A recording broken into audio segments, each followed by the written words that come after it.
Hello. Welcome, everybody. Welcome. Thank you for joining us. My name is Claudine Adiemi. I am the founder of Career Ear, and I'm here today to host our skills series. So we, as you know, have an interview series interviewing a bunch of awesome people. And so today we've got the second installment, and we're joined by Jazmin Tanner, who I'll introduce shortly. Just to give you a little bit of background on Career Ear and what we're all about. At Career Ear, we basically believe in a world where everyone, regardless of your background, your location, everything, should have the ability to really achieve their potential. And so we're basically on a mission to make sure that everyone has access to careers advice and guidance, and making sure that access to that is a right rather than a privilege, so that everyone can kind of choose the path that's really right for them. So that's kind of what Career is all about. We're using technology to reach as many people as possible as we kind of embark on that journey. With our platform itself, if you are a career seeker, you can use the platform to ask questions that you have, and those will be put to industry professionals. You can use the platform to access content, to access jobs, look at events and all sorts of other opportunities. If you have a kind of desire to give back and to support the next generation of talent, whether those are first-time career seekers, whether they're career changers, you can also use the platform and give back and answer some of these questions, share your experience and your journey to give insights about your job and your industry. We also love collaborating, absolutely love collaborating. We can't have an impact if we don't work with other organizations to do that. So if you're a community organization and you want to reach our community, jump on the platform, sign up. It's completely free for you to do that. You can share your events, you can share your opportunities, and you can get stuck in. So that's Career. But we're obviously here today to talk about skills. Obviously, there is a massive shortage of skills, known as the skills gap. There are a number of kind of consequences of that, most notably kind of being the impact on the economy. But at the individual level, there are so many people that are going to be left behind if they don't upskill or reskill or have the right skills for what the future of work looks like. We know as well that there's been like a massive decline in spending on training and developing employees. So the report found that there was actually a £5.1 billion decline in the last decade, which is mad.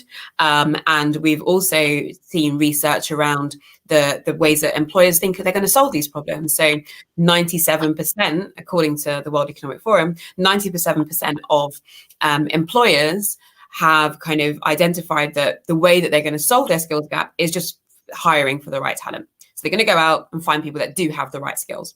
And so rather than kind of investing in their own people to develop those skills, they're going to go out to the market and find those skills. And so it means there's really an onus on us to make sure we've got the right skills to access the opportunities that we want to access. And so I guess the purpose of today is to really try and unpack that and change attitudes towards lifelong learning and be inspired by the skills journey of the awesome individuals that we've got lined up for this entire series. We've done one already with Dan Gilbert, who is the founder and CEO of Brain Labs. We learned from him around feedback being a gift and how you need to connect with your why and all sorts of other gems. And that interview is available to watch back. So do check that out. There are so many learnings from that. But this week is about Jazmin Tanner. Jazmin is, I'm going to do a proper introduction for her in a second. But before I get on to that, just some housekeeping-y type stuff. Questions. If you have questions, use the comments box. Whether you're watching on Facebook, whether you're watching on YouTube, drop a comment with your question, and we will make sure that those questions get asked to Jazmin. I always forget to say that throughout, so I'm just saying it up front in case I forget to remind you guys. So Jazmin, I'm going to actually just read out Jazmin's bio because that's the easiest way for me to share what she's all about. So Jazmin, with youth development programs being pivotal in Jazmin's growth, she's been tenacious in ensuring everyone has the opportunities those programs afforded her. In 2018, Jazmin co-founded Project Z, a non-profit addressing the skills gap by preparing underrepresented youth for the future of work through experiential project-based learning, while simultaneously creating a pipeline of diverse talent for companies. Jazmin also supports the vision of a world where we freely share in the sum of all knowledge through her role as a senior technical program manager at the Wikimedia Foundation. She is an accountability partner for teams creating products that allows users to edit and access Wikipedia and other wiki projects. Jazmin has been recognized as an Aspen Ideas Festival Scholar, World Economic Forum Global Shaper, National Black MBA Association DC Mentor of the Year, and inductee of the National Coalition of 100 Black Women. Jazmin has served on panels, written articles, and facilitated various workshops on goals achievement, diversity, equity and inclusion, economic empowerment, STEAM careers, and youth empowerment. Everybody, welcome Jazmin. You with us, Jazmin? Hello. Yep. Hi. Thank Hi. you. Jazmin, you're joining us all the way from Washington, D.C. Yes, I am. Thank you. Yeah, How's it going over there? What's the time there? It is 2:08 here, so it's kind of middle of the day. So you're just skiving on work, are you? Yeah, I like a little hour break in between to do this. I was like, in between meetings, I was like, I have to join a call, you all. That's not work related, so sorry to be around. But definitely well worth it. It's an honor to be here. Thank you. We appreciate you. Jazz, like we've got an hour, well, just under an hour because I've been rattling on.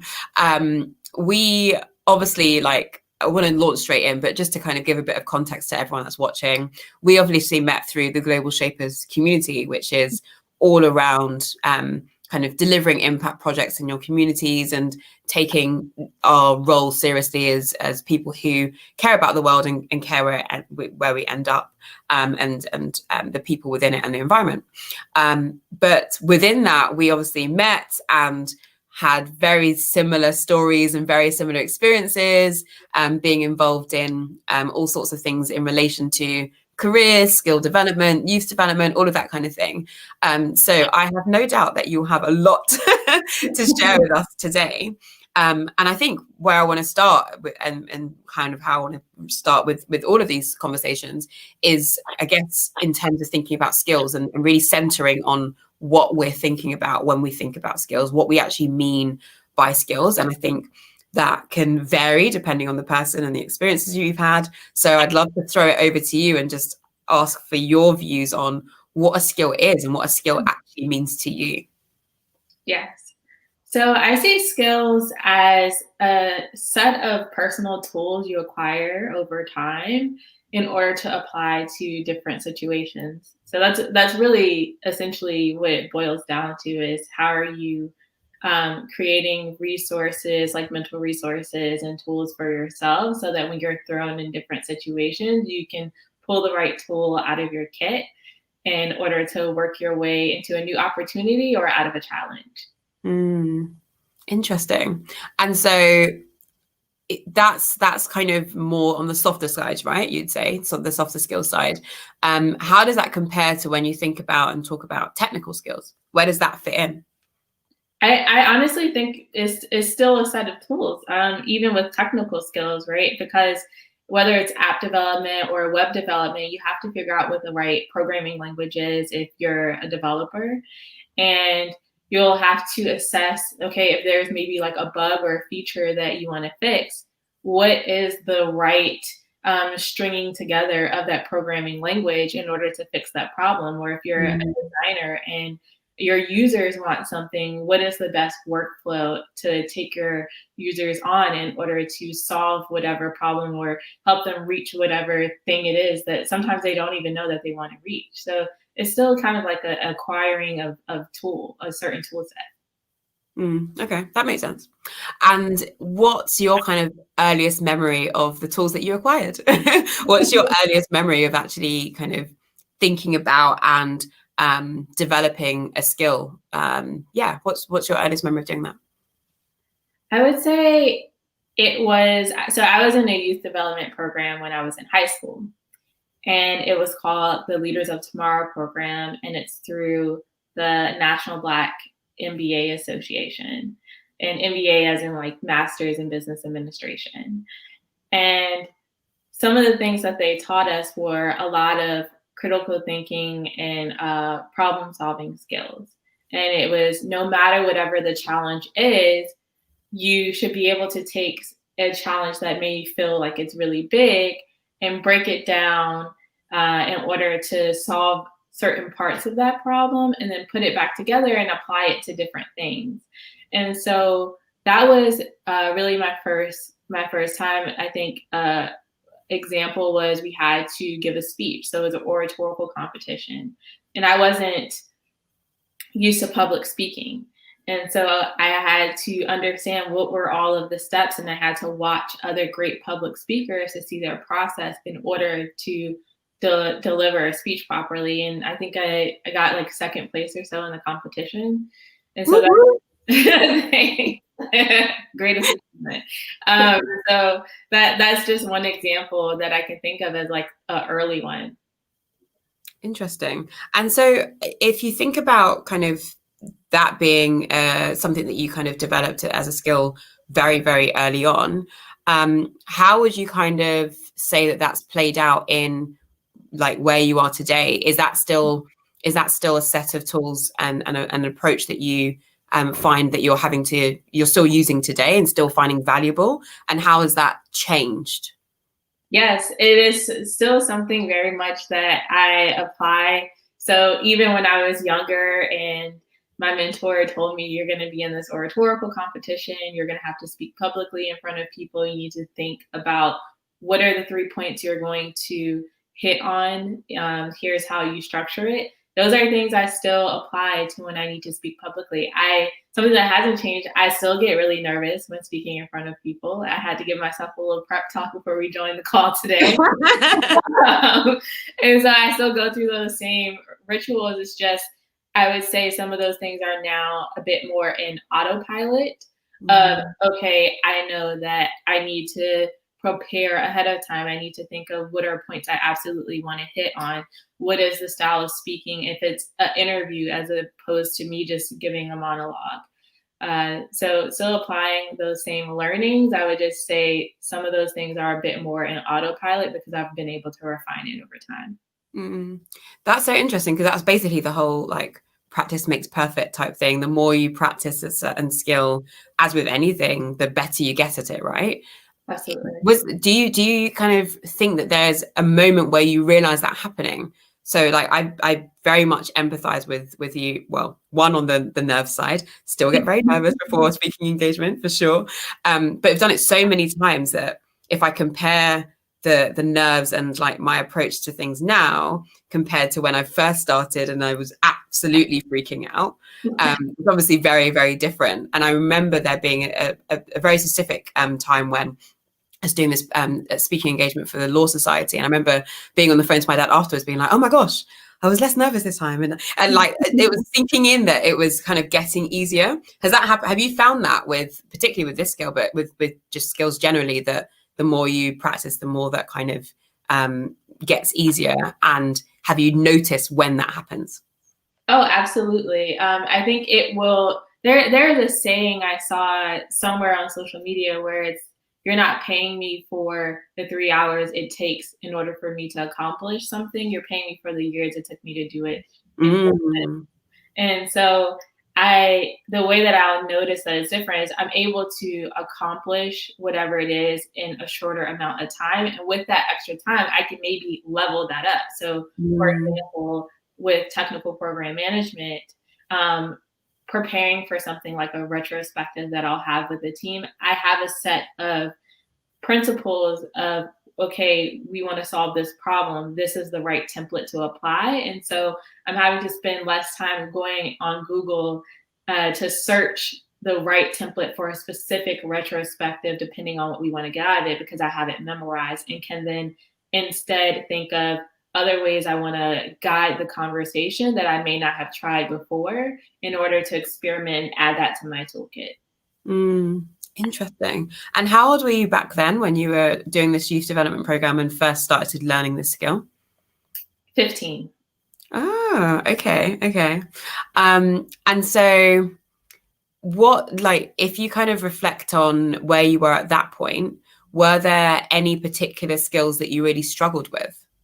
Oh, absolutely. Do share.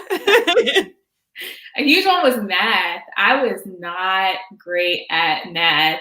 So in that program, another thing we had to do was case competitions. And so these were MBA business case competitions we were doing, and we had to do financials with them.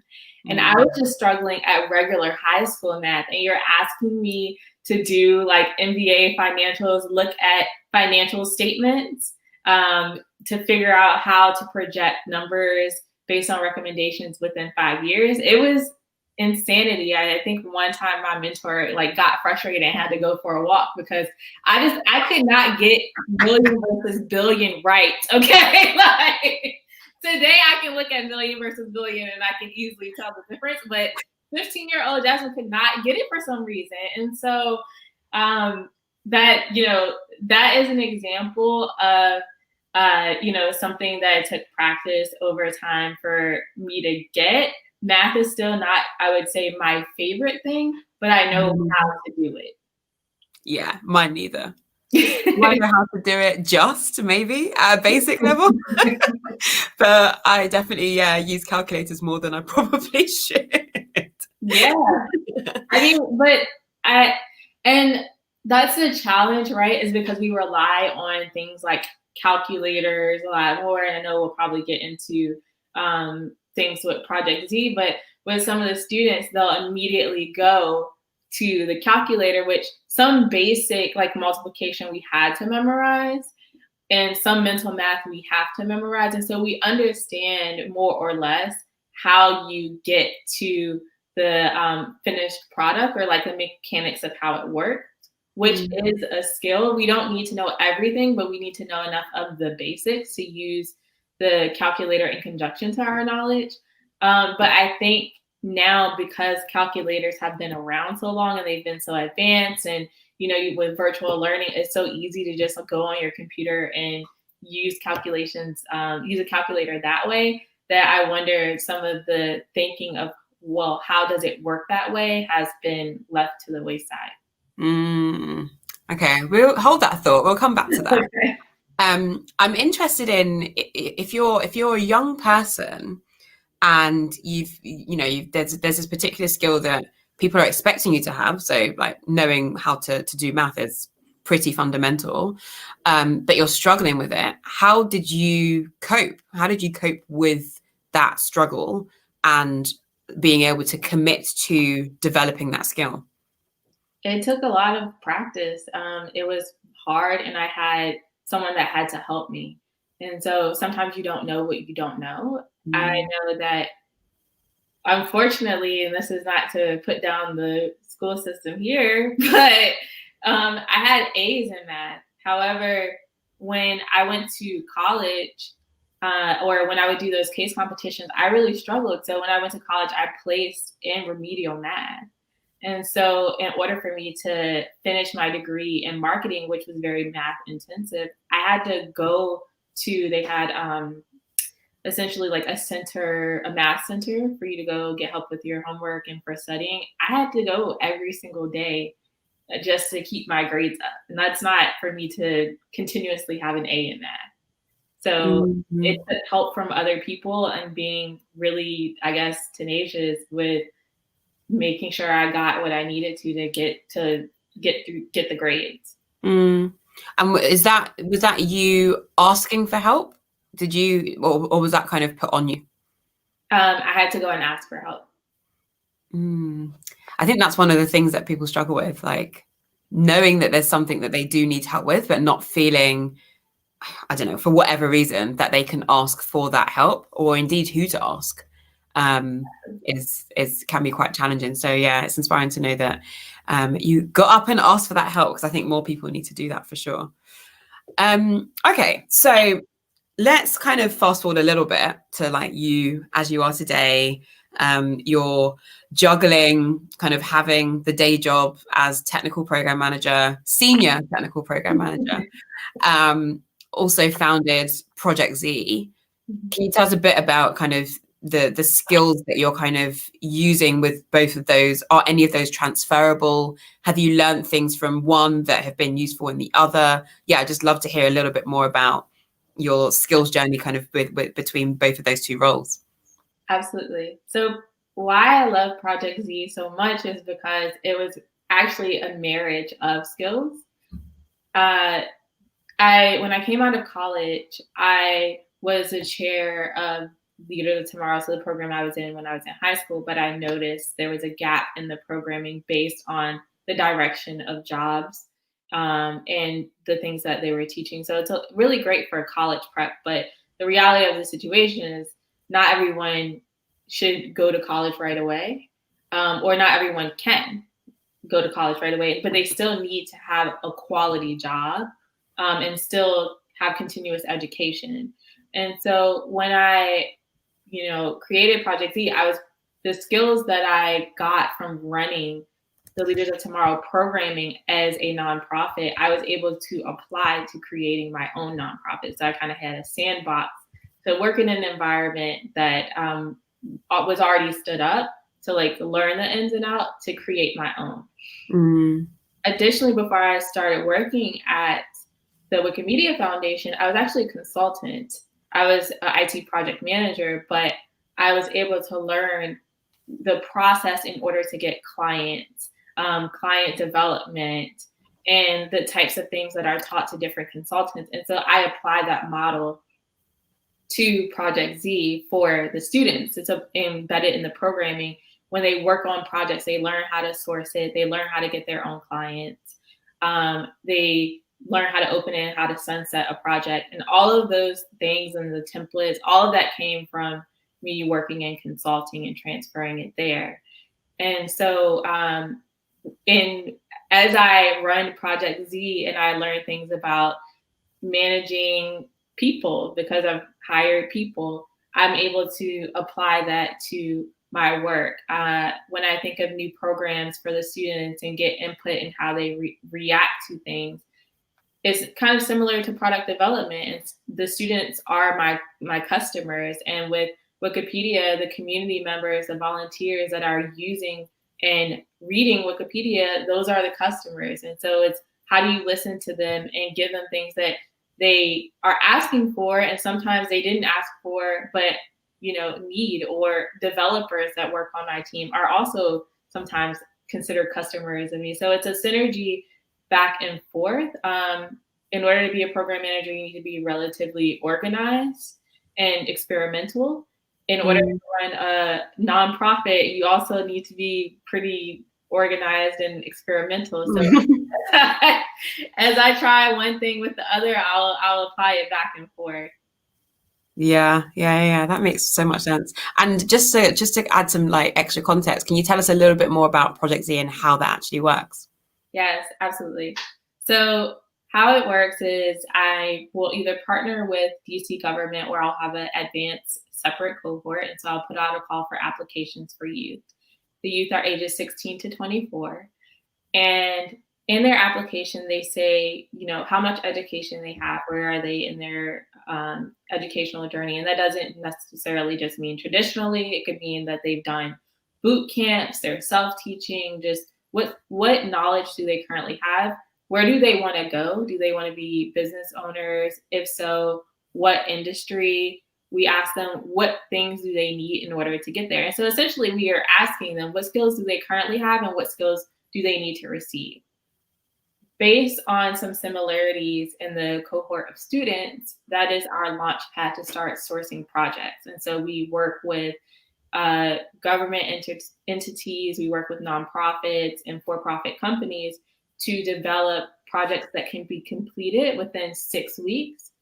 And then we'll bring the students on, give them the templates and the skills that they have. Pre-COVID, they would meet in person 2 days a week in an office together as a team. And we would tell them what their project was. They worked with clients in the beginning to say, you know, this is the scope of work that we're going to do. Here's a project schedule of when we are going to complete it. The students receive a stipend that we pay them each week, because we don't believe in free labor over here. Thank you, amen. Yes. And so then by the end of the programming, the students have a showcase. And so they have mentors along the way to help them with roadblocks. They have lessons each week, and then they submit their assignments at the end of the week, which is checked over. They're given feedback. They have retrospectives that they run together. So if they ran into some issues together as a team, they can talk about it and fix it. So yeah, that's the premise of Project Z. Nice. I love that model. And it's so, I don't know, like you're kind of getting work experience, but it's so intentional. And yeah, I don't know, just the impact that you must be having on the lives of those individuals is just, yeah, insane. So yeah, thank you for doing that work, because it's just so important. I don't think that enough young people get those opportunities. With that, so I guess I've actually got a couple of questions buzzing around in my mind. So just starting with that kind of consulting type model that you're kind of applying with Project Z and I guess supporting these individuals.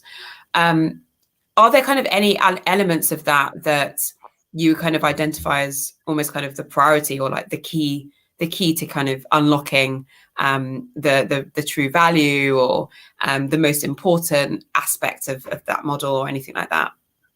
Yes, I would say working in ambiguity. Oh, interesting. Tell us more. Yes. Both in running the program and then what the students receive from the program, being able to be in ambiguity and receive just maybe half or 70% of instructions and figuring out, once you learn how to problem solve, you can apply that to almost anything. So in terms of working in ambiguity, is that like the feeling of sitting within that space and being in that uncomfortable space? Or is it the kind of latter part of figuring out kind of how to navigate that space and work through to the solution? I think it's both, because not just sitting in the space, but if you are in ambiguity, that you don't throw your hands up and give up, right? Like when you're in it, you feel impassioned to say, and have the confidence to say, I can figure whatever this problem is out. Because I think a part of the future of work, we don't know what jobs are going to look like. They're changing so much. So it's not enough to say, like, here's specific rules and just follow these rules and you'll be okay. So it's, no matter what the situation is, you need to be able to understand how to figure it out. And so then providing them the mental model for problem solving their way out of ambiguity. And do you have a model for that? Like, how do you even go about teaching someone how to problem solve? Yeah, so there is a model. I don't explicitly tell them this model. The model is essentially you take a problem that's big and you first divide it down, and you subtract whatever you can that's a distraction from it. And once you do that, you add solutions while it's in small pieces. And then you put it back together and then multiply it over time. And whatever the lessons learned from figuring out that problem, you extrapolate it on other situations. So that's essentially the model. And the way that you go about doing it is finding a real life example of something that is actually ambiguous, and then saying, here, figure it out. And then as they hit roadblocks, talking them through, okay, well, why do you feel this is a roadblock? And coaching them through getting around it. And that may not necessarily mean that I'm the best person to do that, right? Technical problem will bring in web developers and we'll say, like, don't necessarily give them the answer, but show them how to get to the answer. I have to ask, you must give us an example. Like, people watch it will be like, that sounds super interesting, but how do you can you bring that to life for us a little bit with an example of how that could apply in practice? Yeah, absolutely. So the project that we gave to the students last year was we wanted them to develop a website for, it's a virtual reality experience called Walking for Freedom Venezuela is the name of the virtual reality experience. And so that was it. That was the spec, figure out how to build this website. So this is their first time having to, for some of the students, they had a little bit of web development experience. Some of them had no web development experience whatsoever, but it was definitely everyone's first time having to like talk to a customer and take it from a concept in a customer's head to an actual website. And so us just saying build a website, the first thing that you need to do is write out a product spec of what are the things that are included. And so if you don't know to do that step and you just start building something and then say, hey, here it is, you're going to have an unhappy client. And so we let the students know, okay, you have a meeting with the client in a week, like figure this out. And so at first they built a prototype. And so when they had the meeting with the client, they learned that that's wrong. You didn't go back and you didn't ask them what needed to be included. And so that's the vision part. Is that the kind of part where they should have split it all up and figured out where they needed to even start? Exactly. And so once it was like, oh, well, actually, we want to have a trailer on the website. And then they were like, well, they never told us. And it's like, did you ask? Did you ask if that's what they want? And it's like, well, no. So I was like, it sounds like you need to have a product spec. So then that's when we went through the lessons of this is everything that's included in a product spec, right? And I was like, what is the life cycle to be able to build a website? So they were like, well, I don't know the answer. I was like, how can you get the answer? And they were like, well, I guess we can look it up. Exactly. You don't know something, you go look it up. And so now they know a step is there's a full life cycle of, coming up with the requirements. And so that's a product spec. You need to come up with the design of it, right? And so before you even get to a prototype, you need to have some wireframes. You need to do some testing. Then you can get to a prototype and building what is your success criteria. So when they saw that they needed to have each of those things, they were able to split it out amongst themselves as a team and then learn the lessons within even those steps, within creating the wireframe. And then they got closer to showing like, okay, is this the right thing to the client? The client was happier, everything along. But yeah, that's an example of giving an ambiguous project to build a website and then having to figure out, actually, we need to be very specific in understanding what the client wants and then touch base with them based on a set of principles that are in place for web development. Yeah. And that's very core to a product manager's role, which I hear you are trying to transition into. Yes. I'm into product management. So you're technical program manager now, wanting to transition into product management, which would be a bit of a career change for you. Can you tell us a little bit about what the differences are between those, particularly from a skills perspective? Absolutely. So program management is about organizing process, essentially. And so it's partnering with different stakeholders, mainly the developers, engineers that are building, the actual product manager, the designer. And once the product manager establishes the vision for whatever it is, you're helping the team reach whatever that vision is, and you're protecting their time. You're removing any blockers that may get in the way of them accomplishing those goals. If there might be a slip in timeline, you're figuring out with the product manager what can be rejiggered around. You're checking team health, which making sure people are happy is an input into making sure that the project is a success. So I'm sure you find that very easy. Thanks, that's really sweet. It's tricky sometimes, but it's fun. So that's where your headspace is as a program manager, is managing process, working with people. With product management, you are more of a visionary. So you need to, and you still care about people, but the people are a little bit different. The people are more the customers. And so it's what is a need or a challenge or opportunity that is there for your users. And then coming up with a vision that makes sense and addressing whatever those needs are. And then being able to get the development team on board and believe in your vision in order to accomplish it, and communicating that back to users. And so some of the skills that are transferable is you still need to be able to, communicate well. It's just who you're communicating to is a little bit different. You have to be creative in coming up with ideas. Instead of coming up with ideas of team health and process, you're coming up with ideas of solving the needs of users of a particular product. And what is it that kind of drew you to wanting to transition away from the program management to the product management? I think as I worked with my development teams and worked closely with product managers, sometimes I would realize I was really invested, not just in how we got things accomplished, but what we were doing and why we were doing it.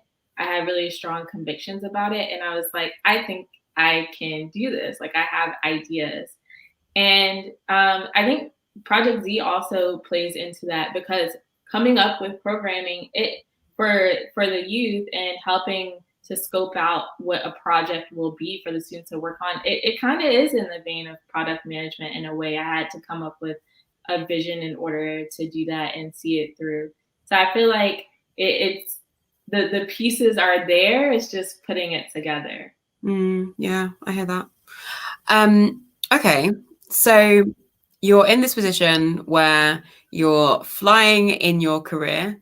You're doing really well as a technical program manager. You're about to transition, because it's going to happen. You're about to transition into product management. You are running a successful nonprofit. You are having an impact on your community. And I know already that you get involved in all sorts of other things, including on the activism side as well.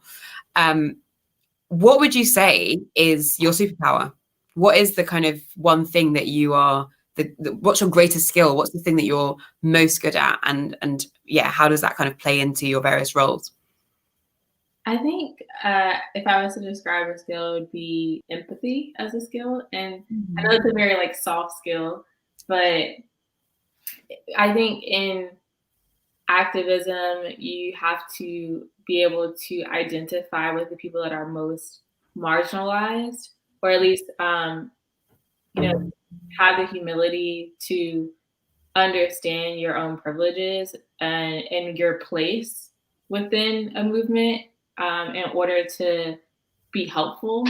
I think in product management, you have to empathize with the users that you're working with. In program management, empathizing with the team. And so I would say having a sense of empathy and listening before acting has been really helpful.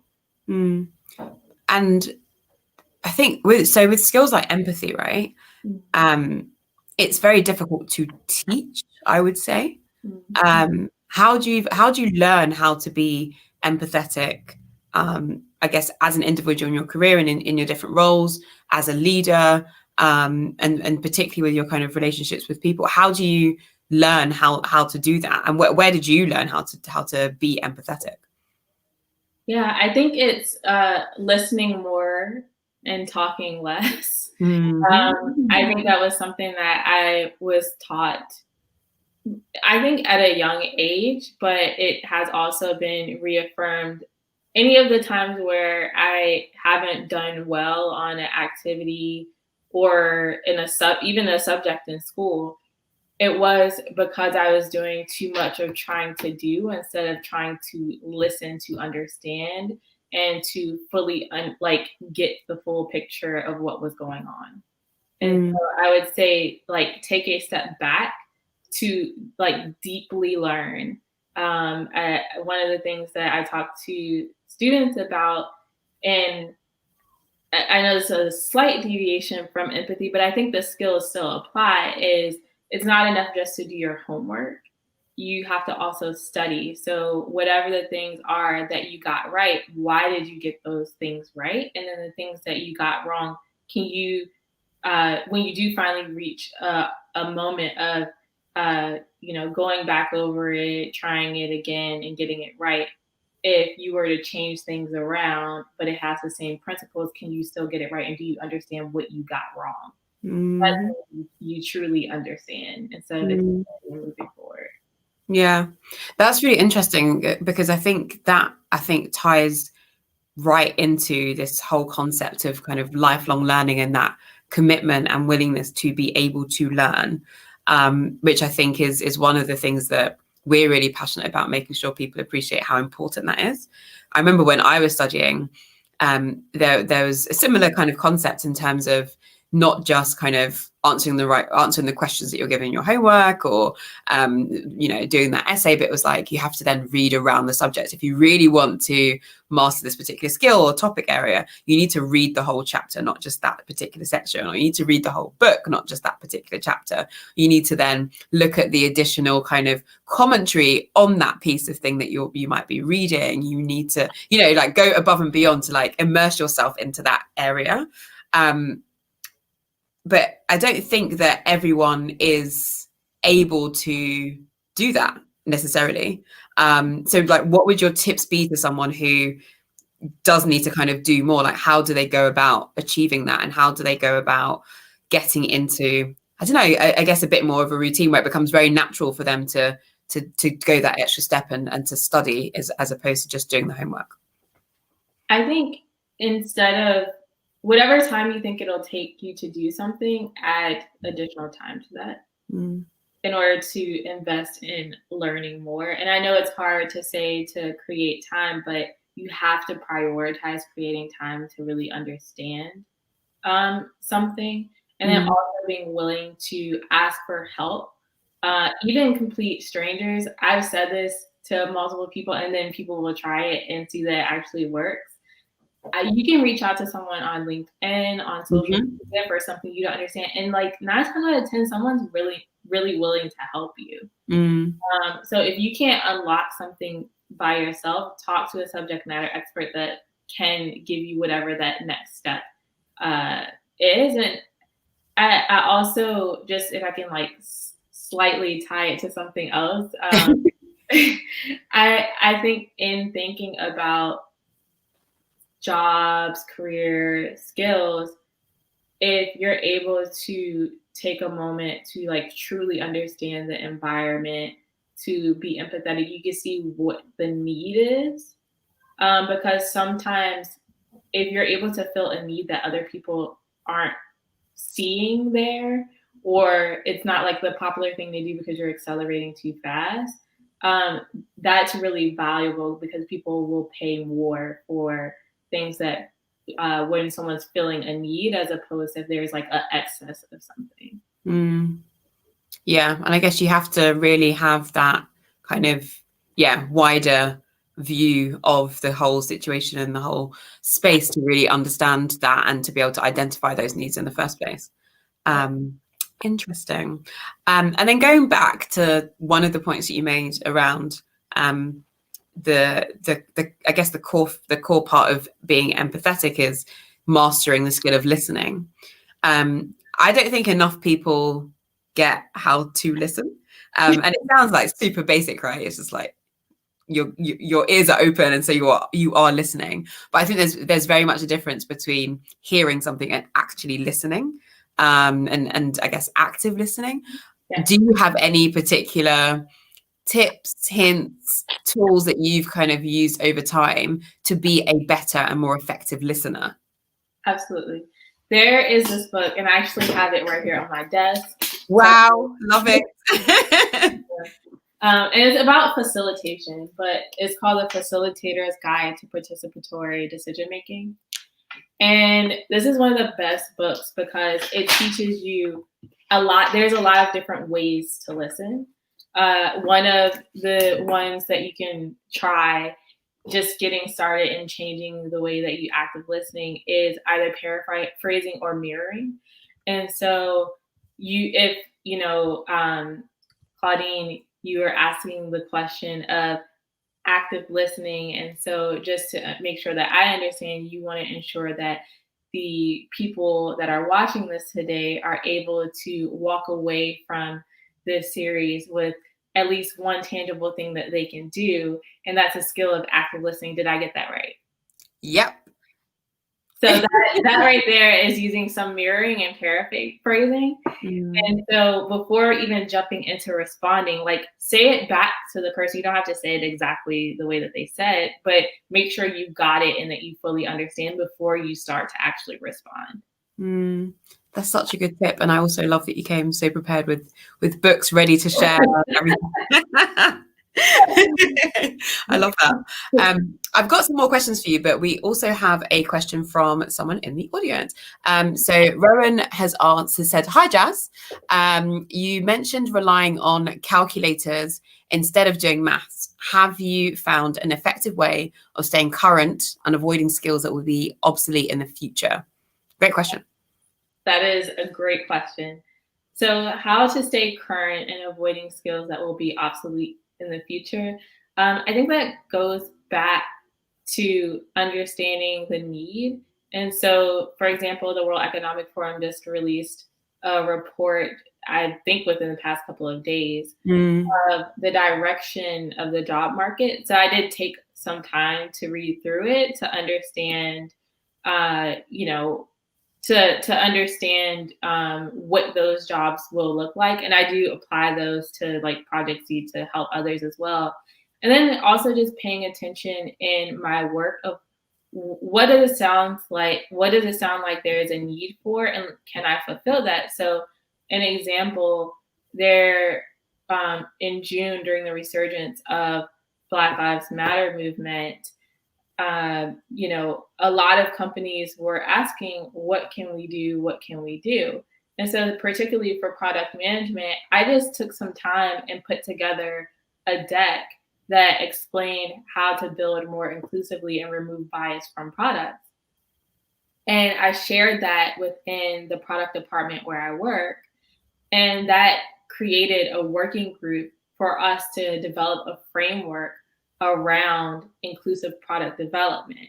And that was just seeing a need, taking the extra time to do some research, talk to people, just create the deck. I didn't know necessarily that it would actually work out, that we would get resources for this working group, but we did get the resources for the working group. And so now the product managers are saying it would be helpful to have a dedicated person or a dedicated team to DEI product development, not thinking just about who's on the teams, but like, how do we build? And we can run things by that group that can give us a window into something we wouldn't be able to think about ourselves, right? So like the product team's thinking about it, and then someone that specializes in it. And so that to me sounds like that could be a possible job. I looked it up, and that is like an emerging market that is forming, is DEI product managers. Even so much so, Annie John Baptiste, I found her. She created Building for Everyone, a Black woman that works at Google, and they have a product inclusion team. And the product inclusion team is relatively a new thing. So this is, to me, something that I think might be a market soon, especially because a lot of tech companies are getting in trouble for building unethically. Yeah. And I talked to my job and I let them know, as we build this framework in the future, if this becomes a role, this is the role that I want. And so it's setting myself up for a future position. So it's just to summarize that, looking externally to reports by entities of what jobs are increasing, what jobs are decreasing. And then also where you work now, like what are unique needs that are being created and how can you position yourself to take that on? Wow. That's incredible. Thanks for sharing that. Do you have, just like still sticking on that point, do you have any particular insights on, and can you share with our audience today on the jobs of the future, like where you kind of see the demand, and in particular, the skills that are going to be the ones to have for the future of work and the jobs that we'll be doing? Yeah, so it would be less of things that are redundant. things. So, this is a little bit of a controversial one, depending on who you talk to, but certain manufacturing jobs, when it comes to just picking something up and putting it down, right? Those types of jobs are being less so. There's still other like labor jobs when it comes to HVAC, fixing AC and heating in house. Robots haven't figured that out. Still need that. Also, it's expensive, so the money can be made. Can get paid doing that.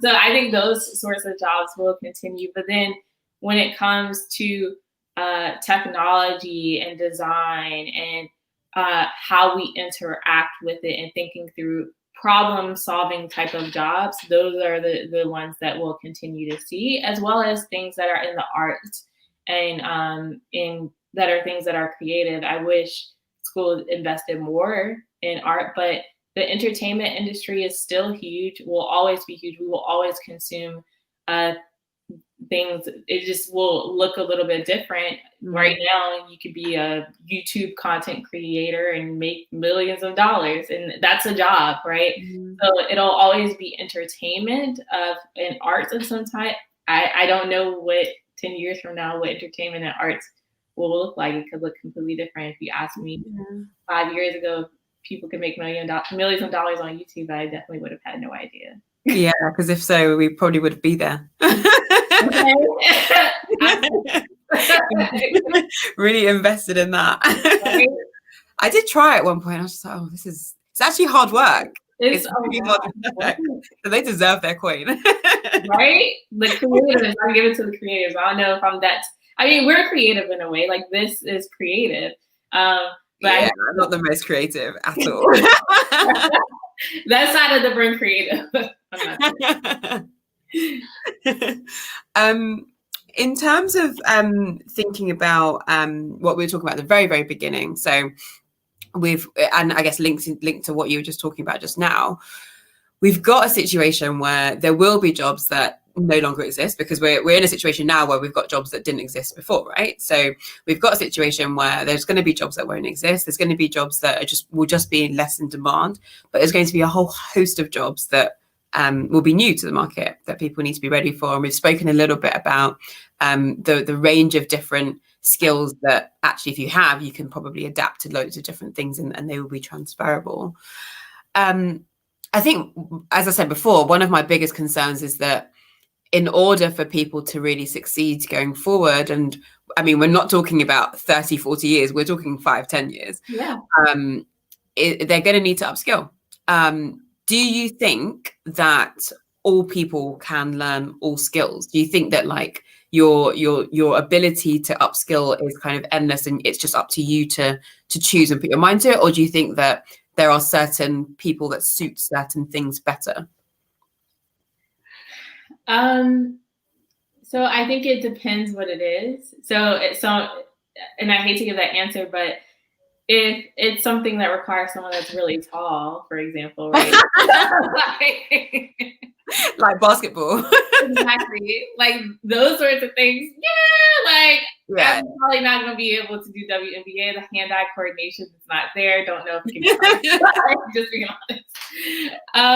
But I think can everyone learn one of the jobs that will be available in the future? I think the answer is yes. And so what truly needs to happen, and there needs to be a systemic change in how we learn. The way a lot of education systems are still set up is teaching for, jobs that are dying out.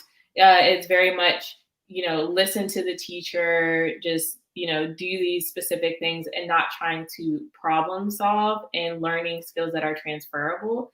I think if we were to have more things in arts, if we were to have things that focus specifically on working on projects or critical thinking, problem solving, not just technicals and digital literacy in terms of, can you code, but do you understand the algorithms for you to code? Do you understand how it works together?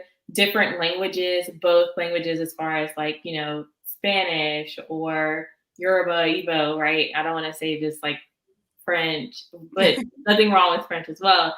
But learning those another language, but also learning like a program language in school. And that doesn't mean you have to necessarily be a teacher. Learning things like empathy and getting counseling in school and effective communication. I think if people were taught those things, that they'll be equipped. Anyone could be equipped for whatever jobs come down the pipeline. Yeah.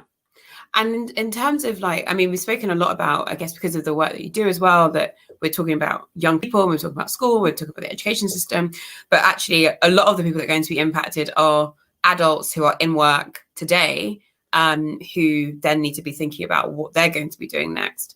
What would you be your advice to people in that situation where they might need to be thinking about a career change? They might need to be thinking about upskilling to stay in the type of role that they do, because the type of role they do is changing, whether that's because of technology or market demands or whatever it may be. How what would you be your advice to them? And I guess what do they need to be doing or thinking about to kind of switch on this kind of mindset of lifelong learning and committing to learning and upskilling?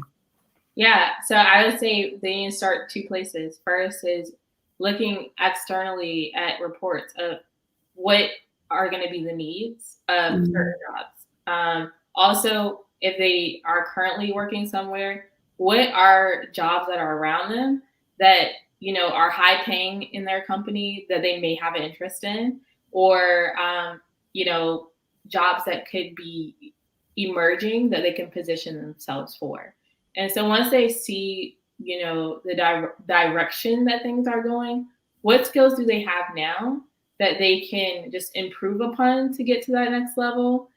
Or what skills do they need to acquire?